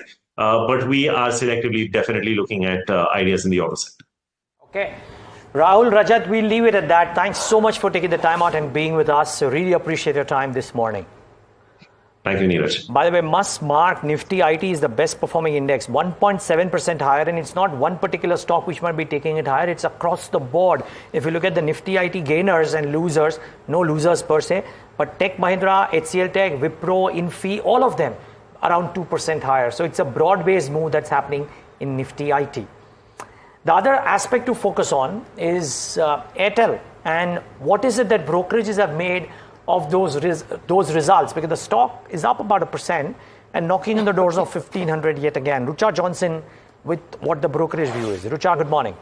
Good morning, Niraj. So before brokerages, I'll just give highlights of the results. Positive on India operations, revenue was up about 2%. Net profit was up 7%, whereas wireless revenue was up about 2%. The other highlight is that ARPU was flat, around like 2 rupees up around 211 versus 209 in the previous quarter. Now coming to brokerages, Citi is the most bullish one with around 19% of upside and a target price of 1750. Now it said that India CapEx shows sign of moderation according to the management commentary in the past quarter, and this is what drove the free cash flow higher along with deleveraging. Now this is when the brokerage house expects that shareholders could get dividend and buybacks from Airtel. Also talking about JP Morgan has a moderate upside of around 2%, but it was surprised positively on the India CapEx stability and acceleration in the free cash flow. Now revenue growth was strong in the homes segment, and Bharti Airtel also announced deferring of calling the partly paid up shares due to strong free cash flow and generated by lower capex and deleveraging. Now according to CLSA is also bullish on Bharti Airtel with upside of about 5%. The consolidated numbers were largely dragged because of African business, because of deleveraging, because of devaluation of the currency. Board also feels that there is no immediate funding requirement, is what CLSA has to say on the stock. Okay, Rucha, thanks so much for that. 1% higher for Airtel as we speak. Keep an eye out for that stock too. What we do is take a quick break. Up next, some market conversations and some corporate conversations. Start off with Mr. Jayesh Gujral, MD of Sirma SGS.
Good morning and welcome to Earnings Edge right here on NDTV Profit. We're now in conversation with Sirma on the back of the Q1 earnings, which saw strong revenue growth of roughly about 93%, but on profitability there was a slight impact in degrowth. To talk more about the Q1 numbers as well as a deep dive into the verticals that the company operates in, we're now joined by Mr. Gujral, the Managing Director of the company. Mr. Gujral, thank you so much for joining us today and a very good morning to you. Just to start off with, the Q1 numbers specifically, we've seen a very strong revenue growth across verticals like consumer, IT, as well as healthcare. But margins have been down in this particular quarter by about 440 basis points, coming in around the 5% range. Just if you could just talk us through, what has led to this margin fall. Is this an increased penetration of the consumer growth sector and just on these verticals as well, sir? See, the business this quarter has been good. We have grown by 92% odd in the total revenue of the company. And as I had said in my earlier calls, that the business mix is seasonal. So in the first quarter, we saw a high proportionate growth of consumer business, which stood at about 54%. Now, this 54% consumer business led to a contraction in the material margin. We had a 4% saving in the operating overheads, and hence the EBITDA margin contracted by about 2%. So we're very confident that going forward, the annualized earnings which we had guided and the EBITDA margin, the plans remain intact. The high margin business would kick off in the coming quarters. First quarter was comparatively slow on exports also. Exports were only 16% of our revenue, against a targeted figure of 20 plus. So going forward in the remaining 3 quarters, we believe and we are confident that the business would come back to normal with the revenue growth of what we had guided, and a EBITDA of about 315 crores is in line of achievement. Just wanted to get into the verticals that you operate in. You didn't mention about the consumer sector, but another strong growth engine is of course the IT as well as the railway space. I just wanted to talk us through these particular 2 verticals. Within these, what segments are you targeting for both IT as well as railway going forward? See, IT growth is still nascent. We have the IT PLI, but we are in the process of tying up with some customers. There's nothing concrete as of date. So I would not be able to put a figure on the IT business. On the railways business, we have orders. And as I had guided earlier, this year we should expect railways to be anything between 60 to 70 crores of revenue in this year. The verticals which we operate upon are automotive, industrial, healthcare, railways, and consumer. So all the verticals are seeing a growth, and we have tied up with some good brands in the industrial sector, which would see turnovers coming in the 2nd to 3rd quarter of this financial year. Just if I could, come back on the IT part. You said that you are still tying up with customers and looking to, increase that particular business. But you already are applicable. So this is the IT hardware PLI, if I'm not wrong. And what kind of PLI benefit did you have in the last year? And are you expecting the same in this particular year as well? See, IT PLI, we got the application approved in November of last year, November of 23. So there was no IT PLI benefit factored in the books because we got the approval pretty late. In the current year, we are tying up with vendors where we can leverage the application of IT PLI which we have got. But currently there is nothing concrete on the table, and hence I really can't put a figure to it that what will be the IT revenue because of the PLI application. We do our IT revenue of about 70-80 crores. That will continue in the normal course of the business. But how much leverage we can get out of the IT PLI application, I really can't say a figure today till I tie up with a customer. Understood, sir. And anything on railways? Are you also currently doing orders for the Kavach? Because we are expecting some orders and a big push over the next couple of years. We've seen some commentary in the budget as well. Are you already tied up with some customers for this or are having conversations? And if not Kavach, what other verticals do you operate within railways? See, in railways, we have tied up with a Japanese ODM supplier, which is doing the Kavach and the other safety signaling equipments. So we are a tier 2. We have an ODM Japanese partner for which we would be making and then supplying it to the railways. Now, just wanted to talk about, the healthcare division as well. We've seen an increased focus for the company in this particular vertical. And you made an acquisition also of a company called JDHL last year. And, you did inform that you have a research design center coming up in Pune as well. If you could just talk us through what has been the focus and what could we expect from this vertical? You're also focusing on a lot in ODM in the medical space as well.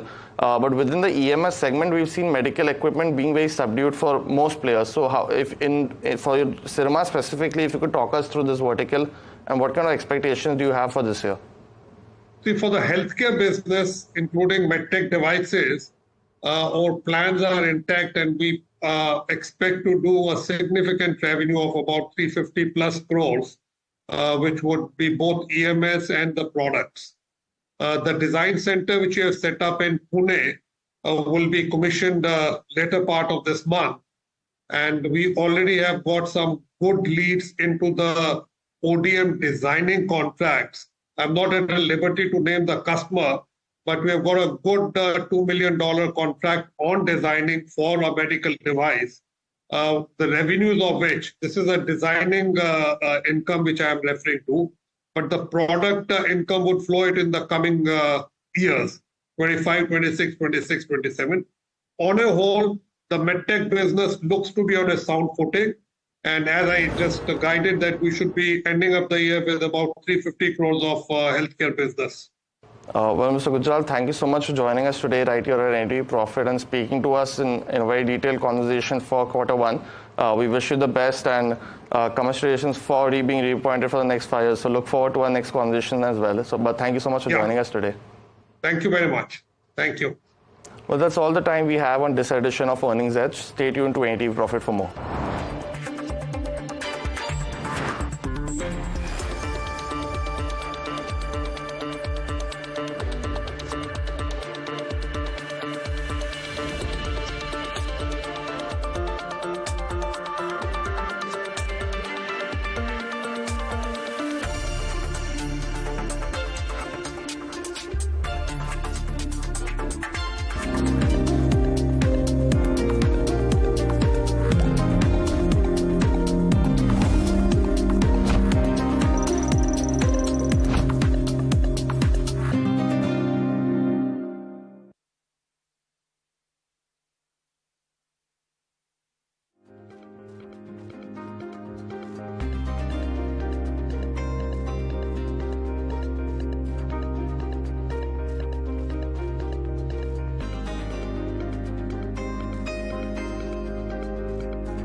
Motherson Sumi Wiring India Limited has reported a stellar set of numbers in the first quarter of the fiscal, with the bottom line jumping by about 21% and the revenue is up by about 16.7%. To talk to us more about the numbers are the company's CFO Mahendra Chabra and CEO Anurag Gehlot. Gentlemen, welcome to NDTV Profit. Thank you very much. My first question is to you, Mr. Gehlot. In the press statement accompanying the earnings, you mentioned about some automotive mega trends that are working in your favor. Can you tell us what are those mega trends, so to speak, and how are they impacting your earnings? Okay. If you see that the market has, passenger vehicle particularly market has grown by 6% and our revenue has grown by around 17%. And this growth is majorly because of two reasons. One is obviously the volumes are growing up, that's fine. And the other one is that the customers are choosing now the feature-rich model vehicle. So the upgrade is happening. So once the upgrade happens, then the content of wiring harness goes high. And as you choose the top model, content goes high. So our sales directly get impacted because of that. So if you see that SUV is still growing into the market, and that is one of the main reasons that how MSWIL is getting benefited out of it. Okay, so aren't you seeing any impact of the inventory buildup that is actually being seen in the industry in the last 3 months or so? We have to see it, the past of how the vehicles are selling or how the market remains. I think traditionally Q1 remains a little weaker side if you see in the past. And then as you know that, all the customers are heavily investing into the capacities. So it's just a matter of time, or we can say, some weeks here or there.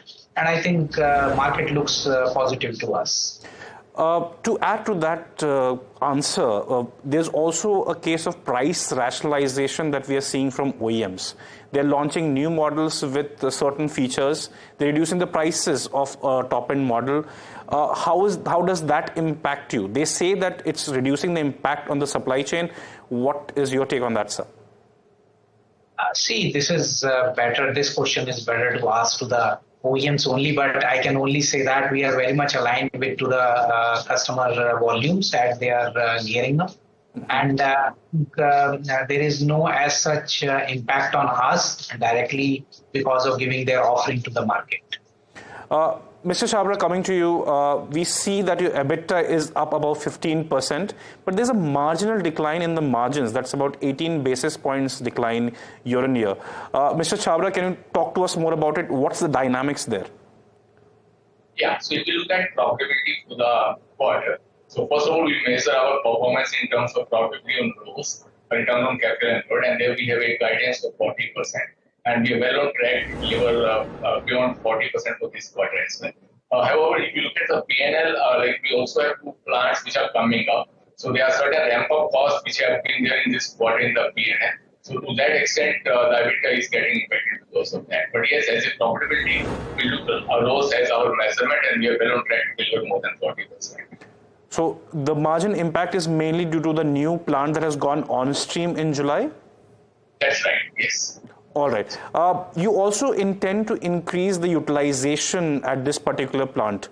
Can we expect much more impact on the margin going ahead in the rest of the fiscal? Mr. Chabra. Yeah, okay. So as far as margins are concerned, yes, the new plant that has been put up, the one plant will start operations in July. It's already started the operations. And we will be getting the customer orders as per their forecast. So we should also have the revenue getting generated from one of the plants. Okay. Coming back to you, Mr. Gehlot, most car makers are in expansion mode. They want to increase the capacity substantially between now and the end of the decade in 2030. Electrification is coming in, premiumization is coming in. So where do you target where do you fit in, and what are your targets accordingly?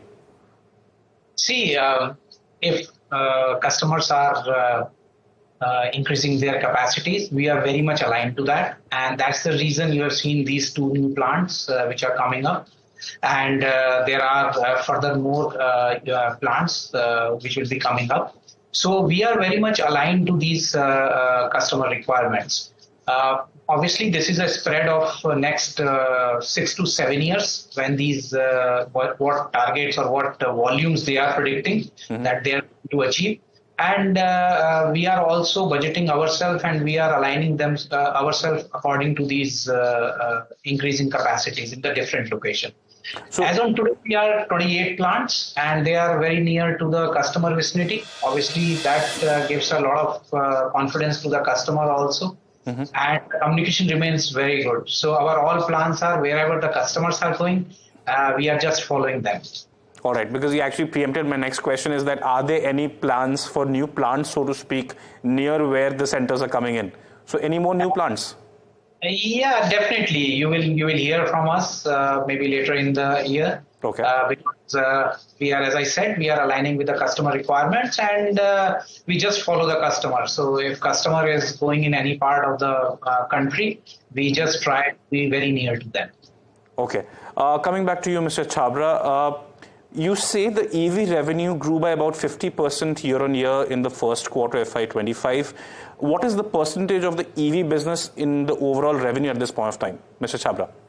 Yeah. So if you look at the current quarter, the EV contribution will be close to 4% of the overall revenues. Okay. So will it keep on increasing here on? Because we have seen certain slowdown in terms of adoption, so to speak. The numbers are not increasing substantially. So is there a target that you have set that how much revenue should come from the EV business, Mr. Chhabra? So I would say it would be in line with the demand of EVs in the market. I mean, depending on the demand, we would be supplying the widening harness EV manufacturers. So it largely depends on the demand in the market for EVs.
Good morning and welcome to NDTV Profit. This is Talking Point. I'm Muralidhar Swaminathan. My colleague Niraj Shah will join in a while.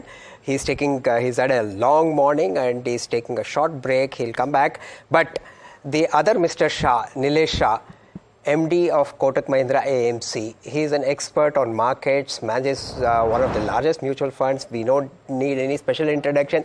He is also busy and we can see him. He's stuck in